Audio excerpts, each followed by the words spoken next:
आप देख रहे इस वक्त की सबसे बड़ी खबर। आज की खबर उज्जैन जिले के गढ़कालिका क्षेत्र अन्नपूर्णा नगर से अघोर आश्रम, जो कि विगत कई सालों से जन कल्याण एवं अघोरियों को लेकर जो लोगों के मन में भ्रांतियां फैली हुई है, उसके लिए हमारे पूजनीय गुरु जी अचलनाथ जी, जिनके गुरु पूजनीय लहरी बाबा जी अघोरी के तत्वाधान में अघोर आश्रम की स्थापना की गई एवं गुरुदेव अचलनाथ जी महाराज के द्वारा निरंतर ही ये कार्य किया जा रहा है। आइए देखते हैं रिपोर्टर जयश्री द्वारा किए गए कुछ सवालों के जवाब। गुरुदेव, आपका शुभ नाम? मेरा नाम है अचलनाथ, अघोर आश्रम उज्जैन। आप किस पंथ से आते हैं? मैं अघोर पंथ से आता हूँ और हमारे जो गुरुजी श्री लहरी बाबा गुरुजी थे वो भी अघोर पंथ से आते हैं। अघोर पंथ का मतलब है शिव को प्रसन्न करने के लिए शमशान में हम जो भी साधना करते हैं वो शिव को प्रसन्न करने के लिए करते हैं और इसी का नाम है अघोर पंथ। अघोर पंथ में आप गृहस्थ होकर भी साधना कर सकते हैं। मैं खुद भी गृहस्थ हूँ और मैं लोगों को जागरूक करता हूँ कि आप गृहस्थ होके शमशान में या किसी शिवालय में जाकर अघोर पद्धति द्वारा अघोर आश्रम से आप सदस्य बनिए। मैं आपको अघोर पंथ की जो बातें हैं, जो मंत्र है, जो साबर मंत्र है, गुरु गोरखनाथ जी द्वारा जो मंत्र है, उनका मैं अध्ययन भी कराता हूँ निःशुल्क। और लोगों को जो अघोर के प्रति भ्रांतियां फैली हुई है, उस भ्रांतियों को दूर करने का मेरा लक्ष्य है। आपकी जीवन शैली के बारे में कुछ बताइए कि आप कैसे अघोर पंथ की मार्ग की तरफ अग्रसर हुए। मैं पहले कर्म कांड करता था, पूजा पाठ। फिर मेरे गुरुजी लहरी बाबा अघोरी जी मेरे को नेमावर नर्मदा के तट पे मिले। उन्होंने बताया कि शिव को प्रसन्न, तुम महाकाल की नगरी में रहते हो, महाकाल की नगरी से आप आते हैं, तो आप ये शिव को प्रसन्न करने के लिए अघोर पंथ की स्थापना करो और अघोर आश्रम की स्थापना करो। तो मैंने बोला गुरुजी, हमको तो कुछ पता नहीं है कि अघोर पंथ होता क्या है। तो गुरुजी के माध्यम में से और गुरुजी के तत्वाधान में हमने अघोर आश्रम की स्थापना करी। और अघोर आश्रम का एक ही लक्ष्य है और हमारे गुरुजी का भी एक ही लक्ष्य था कि अघोर में जो भ्रांतियां फैली हुई है वो दूर हो। आजकल सब लोग अघोरी लिखते हैं और लोग डरते हैं कि ये तो अघोरी है, इनको अपने घर में नहीं आना देना चाहिए। तो हम आपको एक काले वस्त्र पहनने से ये नहीं होता है कि आप अघोरी हो, आप अघोर पंथ से आते हो या आप किसी पंथ से आते हो। सभी पंथ का एक ही लक्ष्य होता है कि जन कल्याण हो।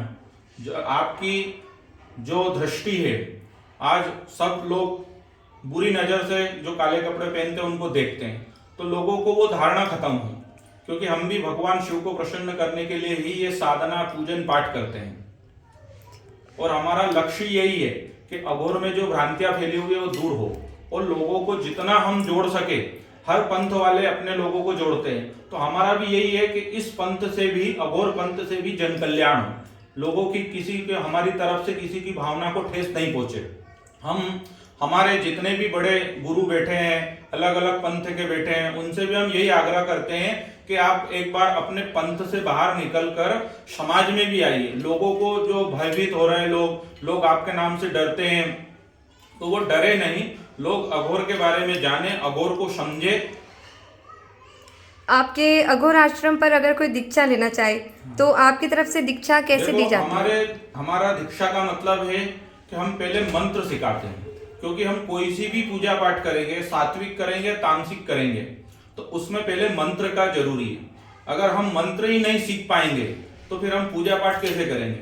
तो हमारा अघोर आश्रम का और हमारे जो गुरु जी है उनका एक ही लक्ष्य था कि कोई भी साधक अघोर आश्रम का सदस्य बन सकता है। सदस्य बनकर मैं उसको पूरी पूजा, मंत्र, वैदिक मंत्र, तंत्रोक्त मंत्र, साबर मंत्र निःशुल्क सिखाता हूँ। उसका कोई पैसा वैसा नहीं लेता हूँ।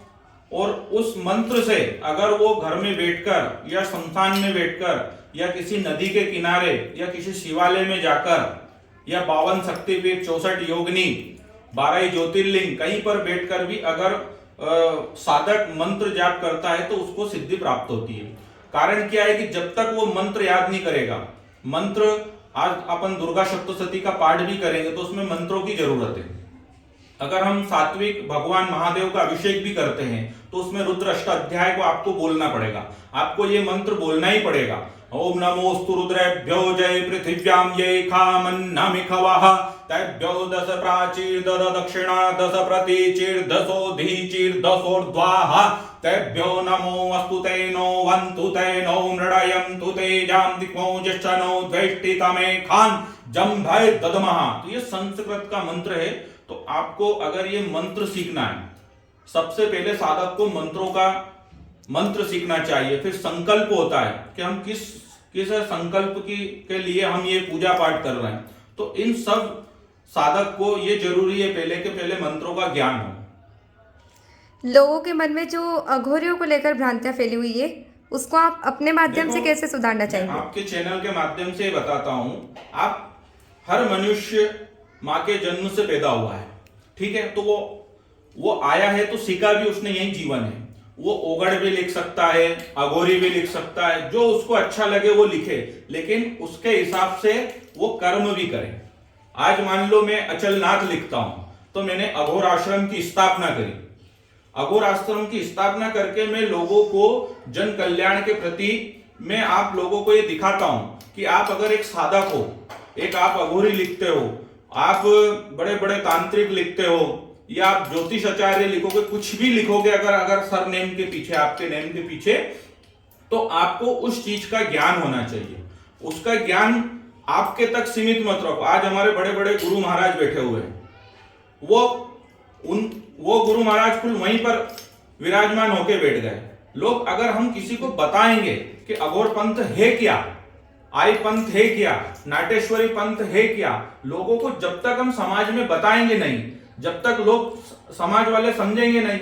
आज तो सभी लोगों को एक ही बात का डर है कि काले कपड़े पहनते हैं, लोगों को लूटते हैं। हम किसी को लूटते नहीं है, हम तो जो भ्रांतियां फैली हुई है वो भ्रांतियों को दूर करते हैं। अगर कोई मनुष्य किसी ग्रह पीड़ा से पीड़ित है तो उसको पूजन कराना है, तो पूजन अगर वो करवाएगा, जैसे नवग्रह है, सभी को मालूम है अपने सनातन धर्म में कि जब शनि की 7.5 लगती है तो राजा से रंक हो जाता है, रंक से राजा बन जाता है। तो वो ब्राह्मण देवता को बुला के पूजा क्यों करवाता है? वो खुद ही स्वयं कर ले। जब उसको मालूम है कि 7.5 मेरे को लगी है तो मेरे को पूजा कर लेनी चाहिए, पर लेकिन नहीं, वो ब्राह्मण से पूजा करवाता है, वो राजा बन जाता है और ब्राह्मणों को अनाप शनाप बोलने लगता है। तो ब्राह्मण का कर्म है, वो पूजा पाठ करेगा। ऐसा ही अघोर जैसे हमने काले कपड़े पहने, तो इसका ये मतलब नहीं हम इस पंथ से आते, हम आते हैं भगवान शिव को प्रसन्न करने के लिए। हमने अघोर पंथ निकाला है, सभी ने ये पंथ निकाले हैं, तो मनुष्य ने ही निकाले, भगवान ने तो निकाले नहीं है। अगर हम इस चीज का समाज में ले जाएंगे और समाज को लोगों के इसके प्रति जोड़ेंगे, तो आज हमारे अघोर आश्रम से बहुत सारे सदस्य जुड़े हुए हैं, तो हम सभी से यही बोलते हैं कि आप अघोर का प्रचार प्रसार करो, अघोर में जो भ्रांतियां फैली हुई है वो दूर करो। पैसा कमाना कोई बड़ी चीज नहीं है, पैसा तो हर मनुष्य कमाता है, लेकिन पैसे के साथ नाम भी कमाओ और दुआ भी कमाओ, बद्दुआ मत कमाओ। लोगों को अघोर के प्रति आप जोड़ो। और हमारे गुरुजी का भी लक्ष्य यही था। तो गुरुजी का कहना था कि अघोरा सत्य है, जैसे शिव सत्य है, राम सत्य है, इस अघोरा भी सत्य है। फ्यूचर में या मतलब भविष्य में इस आश्रम के लिए अगर कोई दान देना चाहे या कोई सेवा देना चाहे, तो आप उस दान को लेकर आश्रम को कैसे आगे बढ़ाएंगे? आश्रम को देखो, आजकल हर चीज की आवश्यकता पैसों से है। ऐसा नहीं कि हम पैसा लूटते हैं, जिसकी जो श्रद्धा होती है वो देता है। हम किसी से मांगते नहीं है, ना किसी पे फोर्स डालते कि आप ले। और अघोर आश्रम का एक ही मकसद है कि जन कल्याण हो, अघोर में जो भ्रांतियां फैली हुई है वो दूर हो। हमारे जितने भी बड़े लोग हैं, अलग अलग पंथ से आते हैं, अलग अलग तांत्रिक, अघोरी, ओगड़, जितने भी उनको लिखना है वो लिखते हैं। वो भी हमसे पूछते हैं कि आप कौन से पंथ से आते हो।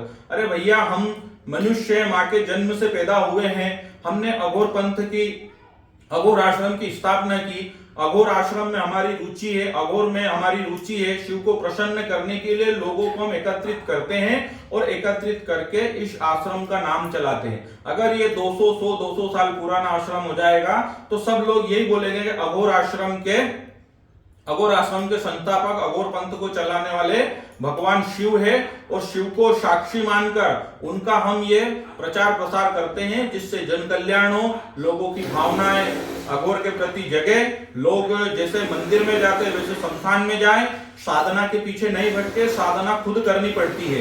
किसी दूसरे से अगर हम साधना भी करवाएंगे तो उससे कुछ नहीं होता, स्वयं को तपना पड़ता है। व्रत, जप, तप, नियम, स्वाध्याय, क्रतु, दया, दम, दान, विशिष्टानाम सर्वेषां ब्राह्मणानां समाधि मनीषा। आपको सत्य व्रत रखना ही पड़ेगा।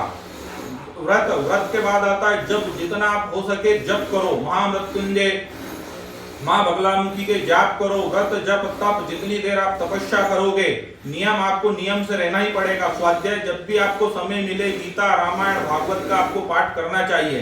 स्वाध्याय, क्रतु, दया, दम, हमारे शरीर में 10 इंद्रिया, 10 इंद्रियों का दमन करके भगवान के प्रति अपना मन लगाना। दान जितना भी हो सके, दीन दुखियों को, जिनको जरूरत है उनको दान देना चाहिए। विशिष्टा नाम, जो अच्छे लोग रहते हैं, अलग अलग पंथ से जो बड़े बड़े गुरु हैं, उनके सानिध्य में आपको बैठकर साधना करना ही पड़ेगी। स्वयं अगर हम किताबी नॉलेज से साधना करेंगे तो परिपूर्ण नहीं होती, वो गुरु के सानिध्य में ही साधना की जाती है। अब मेरा आखिरी सवाल गुरुजी आपसे कि ये जो कुछ भ्रांति फैलाने वाले हैं, जिन्होंने पूरी अघोर क्रिया को परिवर्तित करके रख दिया है, उनके लिए आप कुछ संदेश देना चाहेंगे? मेरे को उनसे जो भी ये भ्रांतियां फैलाते हैं, जो भी अघोर के बारे में उल्टा बोलते हैं, उनसे हाथ जोड़कर यही विनती है कि कोई भी अच्छा कर्म करता है या कोई अच्छी भावना से कोई काम करता है तो लोग टांग खींचने वाले हैं। अपने हिंदू धर्म में ही एक हिंदू धर्म ऐसा है कि आप कोई सा भी काम अच्छा करोगे तो आपके पीछे 8-10 लोग लग जाएंगे। वो आपको एक ही बोलेंगे आप किस पंथ से आते हैं, आप भी तो लूटते हैं, आप भी तो लोगों को बेवकूफ बनाते हैं, पूजा पाठ करने से क्या होता है। तो भैया, जिस दिन तुम्हारी जन्म पत्रिका में अगर कोई दोष आएगा तो उस दिन आप खुद बैठकर पूजा पाठ कर लेना। उसमें फिर ब्राह्मण की जरूरत क्यों पड़ती है, फिर उसमें अघोर साबर मंत्र की क्यों जरूरत पड़ती है। अगर आपको करना है, उंगली उठाना है, तो पहले अपने, ये जैसे एक उंगली हम दूसरे की तरफ डालते हैं तो 3 उंगली हमारी तरफ आती है। तो इसीलिए अघोर पंथ का एक ही लक्ष्य है कि अघोर में जो भ्रांतियां फैली हुई दूर हो, और हमारे जो गुरु महाराज श्री लहरी बाबा अघोरी जी जो अघोर आश्रम की स्थापना करी, और मेरा अघोर आश्रम पूरा रजिस्टर्ड है। आप नीति आयोग की दर्पण साइट पर जाकर आप देख लेना, अघोर आश्रम सर्च करना, अघोर आश्रम उज्जैन, ये पूरा दिल्ली से चलती है। पूरे आपको साक्ष्य प्रमाण जो भी आपको चाहिए वो सब मिल जाएगा। और मैं किसी पंथ से नहीं आता हूं, मेरा एक ही पंथ है, शिव अघोर पंथ। अघोर पंथ में मैं जितने लोगों को जोड़ सकूं इस जीवन में आया हूं। जैसे मेरे गुरुजी ने मेरे को जोड़ा, मैं दूसरे लोगों को जोड़ूंगा, तभी तो अघोर पंथ का नाम चलेगा। अगर हम सब माला, अच्छे कपड़े, अच्छा मकान, गाड़ी घोड़ा लेके बैठ जाएंगे तो आपको कोई नहीं जानेगा, वो तो आप तक ही सीमित है। पर लोगों को जो भ्रम फैला हुआ है वो भ्रम भी तो दूर करो आप। जैसा कि आपने देखा कि मीडिया द्वारा किए गए सवालों के जवाब पूजनीय गुरुदेव अचलनाथ जी महाराज ने बड़ी ही निडरता के साथ में दिया। संवाददाता जयश्री की यह report, Ujjain, Madhya Pradesh, world news.